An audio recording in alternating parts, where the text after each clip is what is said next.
What's up, YouTube? It's your boy Nash here. Welcome back to the channel. Ooh, excuse me, some got caught in my throat.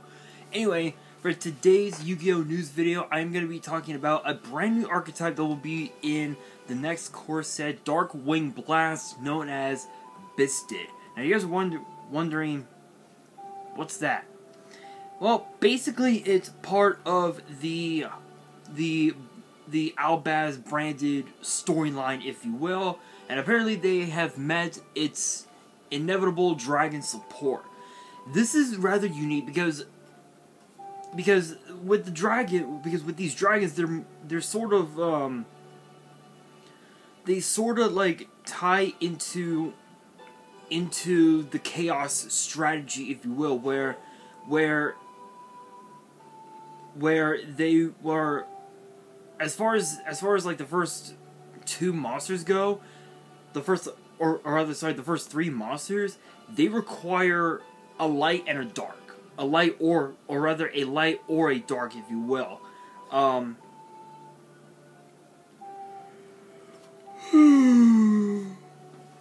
In order to summon themselves, and they even also have as well a brand new spell that basically sorry guys, my brother just texted me something. Oh, okay, then I guess Netflix is gonna have a brand new original anime called Tekken Bloodline. Cool. Alright, it'll be released. It'll be available on August 18th. That's 7 days after my birthday. Cool. Anyway, no copyrights. No copyrights for Netflix. Shoutouts to them. Anyway, the new spell basically just helps expand your plays a little bit with the Albaz strategy. So, hopefully you guys are ready for this video. If you guys are ready for this video and you guys want to see more Yu-Gi-Oh news videos in the future, which typically gets posted on Tuesdays, sometimes on weekends, maybe even on a Wednesday for all we know. Make sure you guys subscribe to the channel, give this video a thumbs up, and make sure you guys follow me on all of my social media. Links will be in the description below, as will the info to my fan mail. If you guys want to send fan mail, the info will be in the description as well. Let's get straight into it. Kicking things off, we have Byssted Magnamut,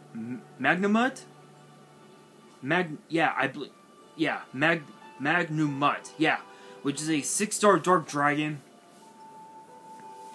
with 2,500 attack and 2,000 defense, and both of its effects are once per turn. And the first effect reads: you can target one light or dark monster in either graveyard or banishment, and if you do, special summon this card from your hand, and it says this is a quick effect if your opponent controls a monster. Second effect reads: if this card is special summoned, you can activate this effect. Add one dragon from your deck or grave to your hand during the end phase of the turn, except this card. So basically, this is basically your...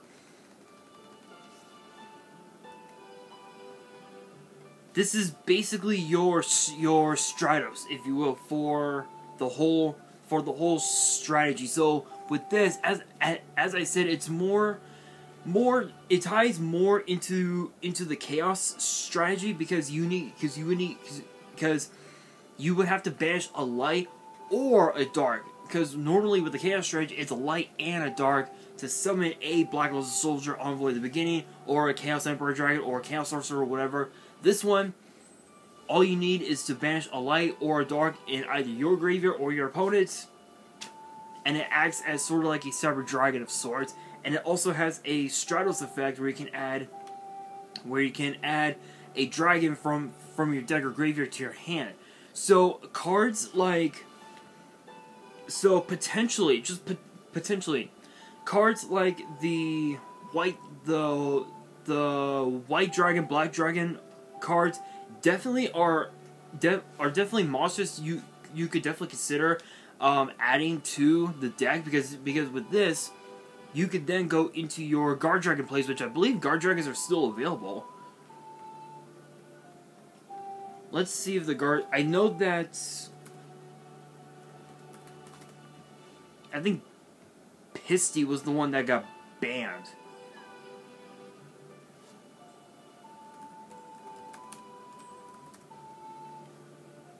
Was it Byssted? Oh no! So we know that Guard Dragon Agripain got banned. LP was the one that got banned. So Agripain's effect. So with Agripain's effect, it basically reads: you cannot special summon monsters except dragons. And during your main phase, you can special summon a dragon from your extra deck to an extra monster zone or main monster zone. You can summon two that two or more league monsters point to. You can only use this effect once per turn. So this was basically a double summon from the extra deck, and then LP's effect reads during your main phase you can special summon a dragon from your hand or deck to your zone that two or more league monsters point to. So excuse me. Basically, so that was the reason why it got banned, was because you were summoning not only from the extra deck, but also from the main main deck as well. So it was pretty nutty. So again, definitely the white dragon, black dragon monsters would definitely be perfect for this strategy, but it all depends on how you build it. And again, as I said before, it has a Stratos effect where you can basically just help, where it basically helps extend your plays just a little bit, maybe even to go in help out. Maybe to help thin the deck out a little bit to search out Fallen of Albaz, or even also Alubia, which Alubia is still pretty good even for a $5 ultra rare. Next up we have Byssted Saranar. I believe that's how it's pronounced. 6-star Dark Dragon, 2500 attack, 2000 defense. Both of its effects are once per turn. The first effect is the same as the last monster. Target one light or dark in out of the grave, banish it, and special summon this card, and it can be a quick effect if your opponent controls a monster. The second effect though is different because it reads: if this card is sent to the grave, you can send one Byssted monster except this card, or one Brain Dispeller trap from your deck to your grave. So it basically is a Fool's Burial to help again even further extend the plays.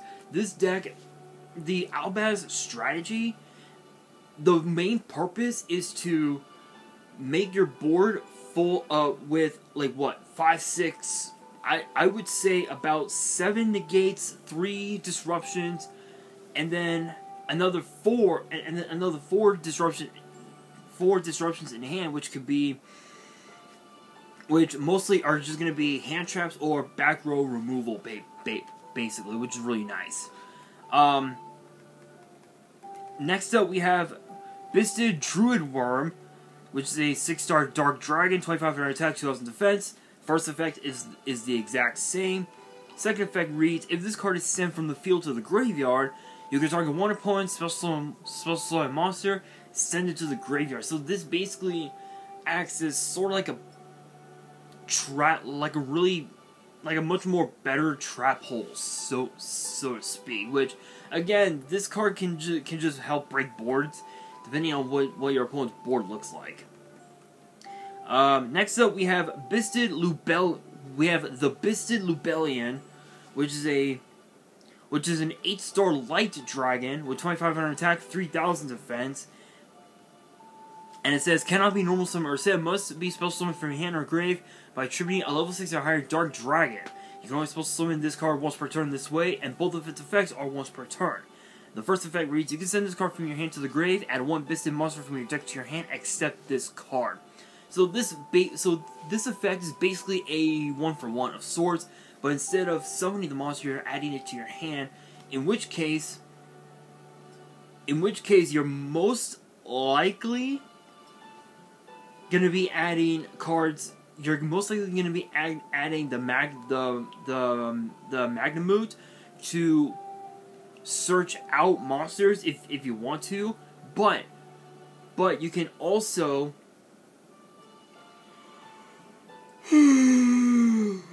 excuse me. You can also add Saranar to your hand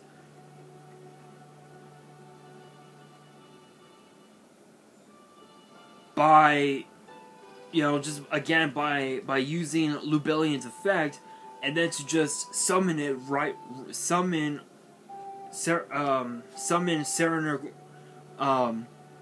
from your hand, trigger its effect, and then just send one of the branded cards to your graveyard, and then just extend your place to where you can make the fusion, and then instantly go into Baron de Fleur, and you could just combo off from there, basically, which is not too bad. I have to admit, it's pretty good.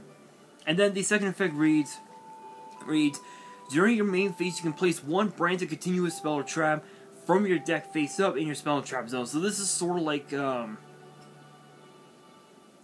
this effect is sort of like it's sort of similar to, excuse me, similar to the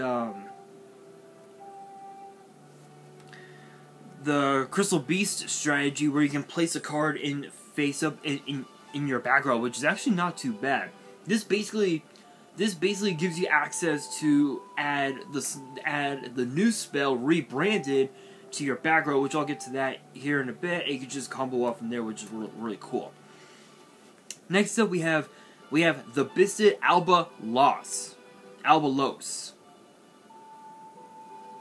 which is a 12-star light dragon, 3,500 attack and defense, and it says cannot be normal summon or set. Must be special summon from your hand or grave by attributing 2 Byssted monsters. And it has 2 effects. The first effect reads, while you control this summon card this way, negate the effects of all Ritual, Fusion, Synchro, Exceeds, and Link monsters on the field. Basically, all monster types are basically have their effects negated. So this is basically their version of Dark Ruler No More, which is not too bad in my opinion. That ain't too bad. Excuse me. Second effect reads, if this face-up card you control leaves the field by an opponent's effect, you can banish all face-down cards in each player's extra deck face up. Oh, sorry. You can banish all face-down cards in each player's extra deck face up until your opponent's end phase. Okay, I get it now. Okay, so that's sort of okay. This is basically a way to just banish the whole board. This is basically a way to just banish the whole board and to just extend into basically just attempt to extend your plays a little bit. But it all depends on how you build your board with this deck. Next up, we have the brand new continuous spell that I mentioned. It is known as Rebranded, and obviously it's a continuous spell. And the first effect is a once per turn. The second effect is a once per chain. So the first effect reads: if a light and or dark is banished.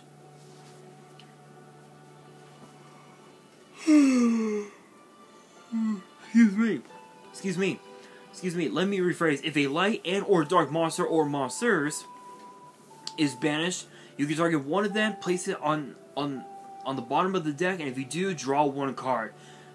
Now, I mean, you do get a plus out of it. You get to place one. You know, you get to place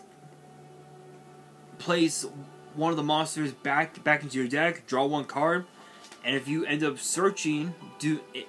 doing a search, when you shuffle your deck, you could end up top decking it for all we fucking know. Who the fuck knows? But that ain't too bad. Second effect reads: once per turn, when your opponent normal or special summons a monster, you can target one Byssted monster in your grave and special summon it. So this is basically their Monster Reborn. So you're basically running like what, 7 Monster Reborns? Because a lot of the back row cards have Monster Reborn effects. So it basically acts as their own Monster Reborn, which is really cool. Now for the final card, and I think, yeah, we've got time for a couple more cards to talk about. So this is the last card in this part this part of the video, I'm going to talk about a couple of other cards that were recently announced, if you will. I'll get to that here in a second. But the last card we have, Branded Beast, which is a continuous trap, and the second effect is a once per turn. And the first effect reads, once per turn during the main phase. If you control a Byssted monster, you can tribute a dragon, then target a card your opponent controls and destroy it. So this is basically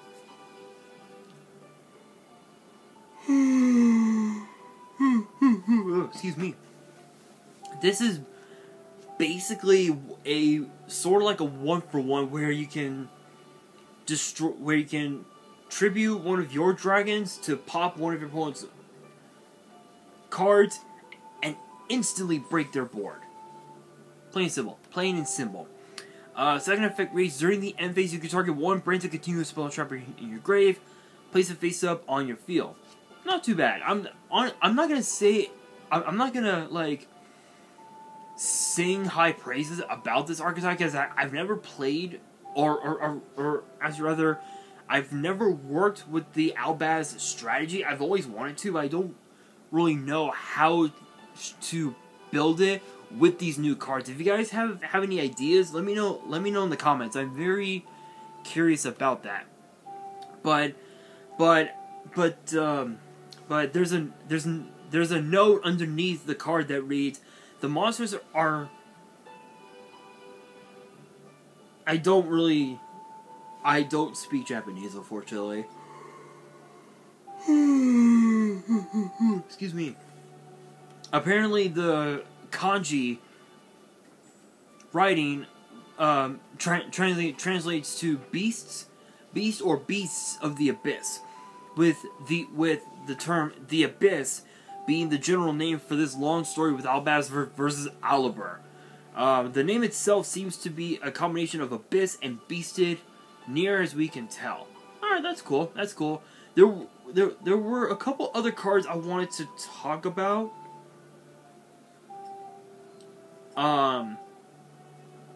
In this video, and I think these were the two. The first one that I want to talk about is apparently a new fish monster, apparently. And the name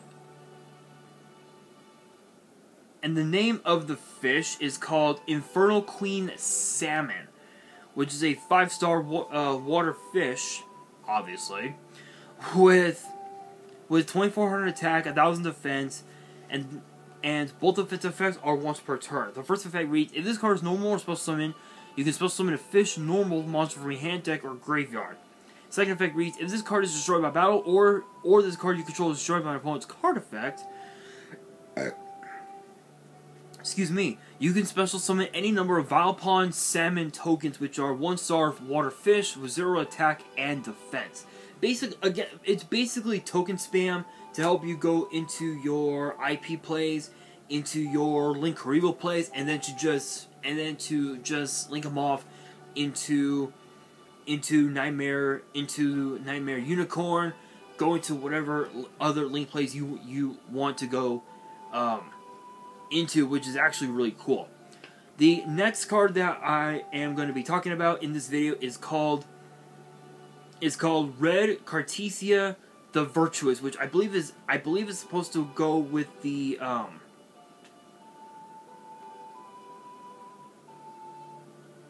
is another card that's supposed to go into, go with the Albaz strategy, which is pretty cool. But Red Cartesia the Virtuous is a 4-star light spellcaster tuner with 1500 attack and defense, and all 3 effects are once per turn. And the first effect reads, if you have Fallen of Albaz on your field or in your graveyard, you can special summon this card. You can special summon this card from your hand. Second effect reads, during the main phase, as a quick effect, you can fusion summon 1 level A or higher fusion monster from your extra deck using monsters from your hand or field as material. Third effect reads, during the end phase, if a fusion monster or monsters was sent to your grave this turn, you can add this card from your grave to your hand. So basically it's a Cyber Dragon polymerization monster, monster reincarnation. It's 3 cards in one, and it basically just helps extend your plays a little bit.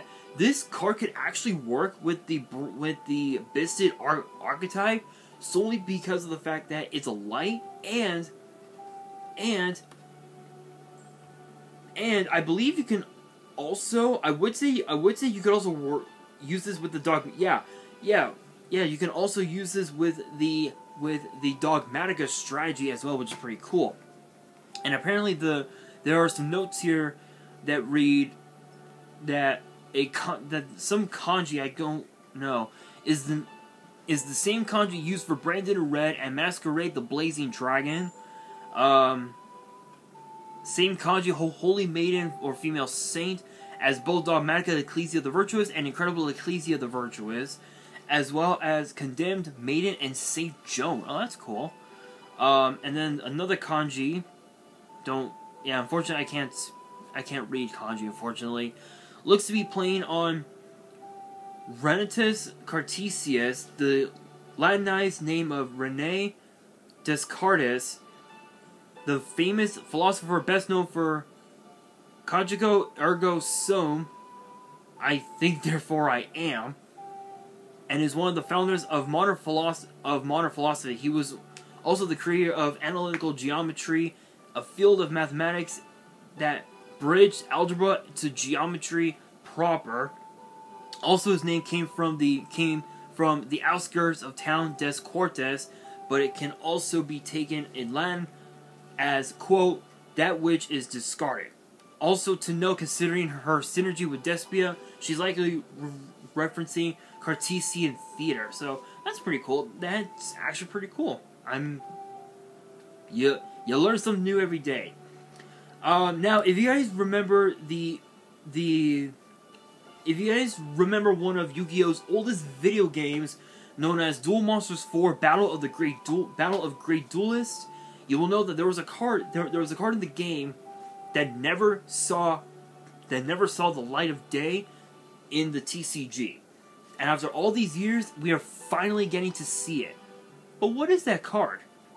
It is known as Soul Scissors, which is a 2-star Dark Fiend with 550 attack and 350 defense. You gotta love those 50s in Yu-Gi-Oh, am I right? Both of its effects are once per turn. The first effect reads: if a monster or monsters on the field is destroyed by battle or card effect is sent to the grave, while this card is in your grave, you can special summon this card, but banish it when it leaves the field.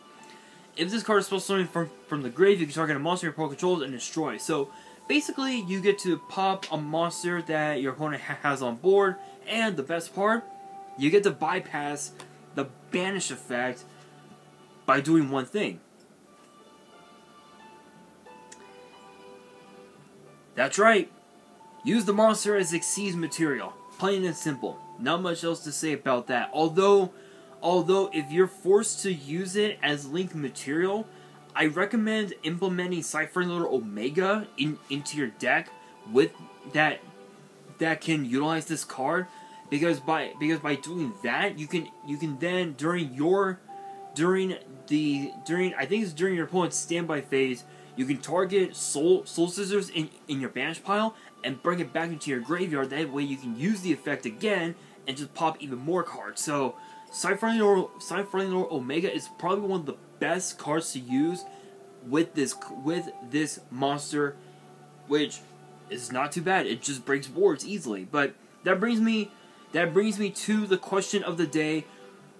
What are your guys' thoughts on the brand new Byssted Archetype, and do you think this will make the Alban strategy even more meta? Let me know down in the comments below, and that will do it for today's video. Hopefully you guys enjoyed. If you did, make sure you guys smash that thumbs up button. If you guys are new to the channel and you guys want to see more Yu-Gi-Oh news videos in the future, which again typically get posted on Tuesdays, sometimes on weekends, make sure you guys subscribe to the channel and turn on the notification bell so you guys do not miss out on any new content that comes your way. And make sure you guys follow me on all of my social media. Links will be in the description below. as will the info to my fan mail. It will also be in the description as well. And on that, this is your boy Nash, signing out.